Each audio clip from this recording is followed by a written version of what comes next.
It is billed as one of the biggest projects ever undertaken in post-independence Africa. The agreement on the African Continental Free Trade Area, AfCFTA, is indeed the world's largest free trade zone in terms of the number of participating countries. The continent's entrepreneurs, women, young people and industrialists have heard of it, but a few are aware of the progress made towards its effective implementation. The AfCFTA secretariat is counting on African journalists to get the message out about the implementation of this agreement. I learned a lot, especially from the questions and the observations that were made by different journalists.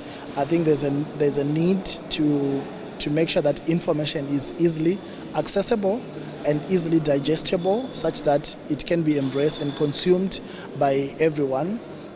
What I also observed from the journalist is the need for a mindset shift, especially of the media houses, in terms of how do we report, how do we focus on the AfCFTA. On the eve of the Biashara Africa 2024 Business Forum on October 8th, this digital trade expert led a training session for African journalists on the AfCFTA and its most important pillars. Topics such as AfCFTA priority investment sectors, trade-guided initiatives, digital trade, youth and women trading under the AfCFTA, and many other topics were presented to the journalists.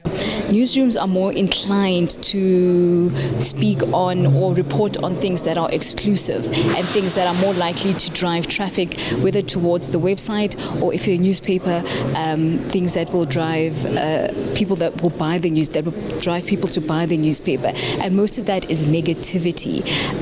My question and my concern was that that's what we are hearing mostly about the AfCFTA now, and not really the good news about it. And then the feedback that we got from the panel was actually really useful, in that it's not only about what happens at the political level or at the top level of the AfCFTA.